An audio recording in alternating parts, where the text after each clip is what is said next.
Il faudrait apprendre à minimiser certaines choses pour bien vivre avec les autres.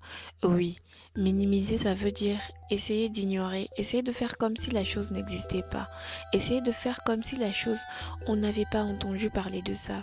Je donne un exemple. Et à un moment dans ma vie, j'ai appris qu'une amie à moi avait repris. Normalement, on était dans un groupe qui formait même 10 à 12 filles et c'était un peu divisé en milieu. Donc, dans une faculté, il y avait 6 filles et dans l'autre, il y avait 6 autres. Alors, dans l'autre où j'étais pas, les 6 autres parmi elles, il y a une qui a repris. Et donc, il fallait vraiment qu'elle vienne m'informer parce que moi, j'étais plus proche d'elle. Mais les autres n'étaient pas vraiment proches d'elle. Et quand elle m'informe, elle me dit, ne le répète pas jusqu'à ce que moi-même je vienne leur dire. Et moi, ce que j'ai fait, c'est que j'ai respecté cette parole. Et ça a créé comme des petits problèmes. Comme quoi, bah voilà, pourquoi t'as appris mais tu nous as pas dit.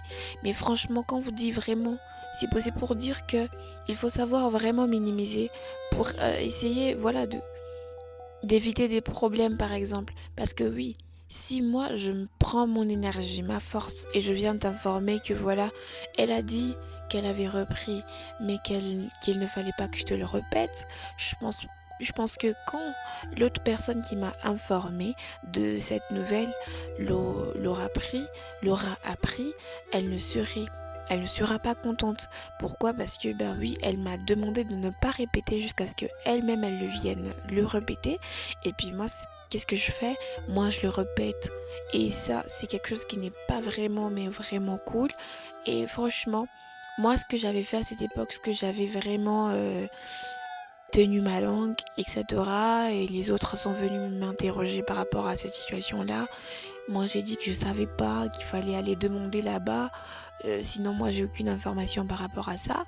Et puis ensuite, il y a eu des petits problèmes, etc. Mais après, toute cette énergie qu'on a dépensée dans une situation qui n'a rien apporté sur notre personne, sur notre physique, franchement, c'était nul. C'est un peu comme quand on pose aussi des questions qui ne sont pas importantes pour notre vie, qui n'apporteraient rien pour notre vie. Franchement, il y a de ces gens qui ont envie même de nous répondre, de nous dire que oui, si jamais je te réponds, mais ça va apporter quoi pour ta vie? Si jamais je te réponds, mais ça va changer quoi à ta vie? C'est vrai que ça va rien changer. Et à nous maintenant qui posons beaucoup de questions, qui voulons toujours savoir, de se contrôler, de se dire que oui, si je pose cette question, une fois qu'on me répond, je n'aurai rien en retour en fait. C'est vrai, c'est toujours bien de poser des questions, mais il faut savoir quelles questions poser.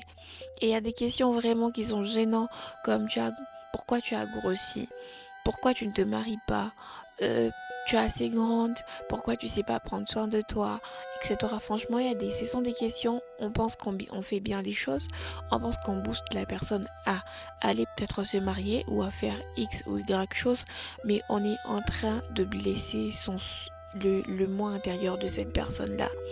Peut-être que elle va commencer aussi à se demander, ah oui, mais pourquoi je me marie pas jusqu'à cet âge-là? Mes amis tous sont déjà mariés, etc.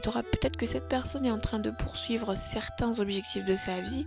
Elle attend que ça puisse se réaliser, mais une fois que vous lui rappelez qu'elle n'est pas mariée, en fait, elle pourrait même laisser tomber ses objectifs.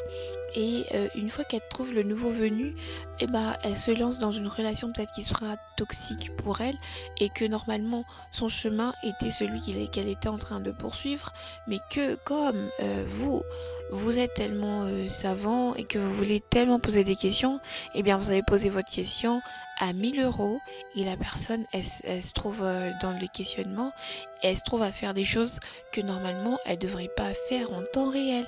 Et c'est vraiment vraiment vraiment attristant, c'est vraiment désolant de voir comment euh, certaines questions qu'on aurait dû minimiser, certaines choses qu'on aurait dû minimiser, certains actes qu'on aurait dû minimiser peuvent engendrer des situations qu'on ne saura, qu'on n'arrive plus à gérer avec le temps. Et franchement, tout ça c'est parce qu'on n'apprend pas à minimiser certaines choses, à ignorer certaines choses, à se dire que non, ça ne me regarde pas, ça ne regarde que cette personne-là. Si elle n'est pas mariée, c'est son affaire, c'est son histoire, c'est son énergie, c'est son monde, c'est sa décision. Et quand elle va se marier finalement, ça sera toujours son monde, ça sera toujours son énergie, ça sera toujours son univers et ça sera toujours sa décision.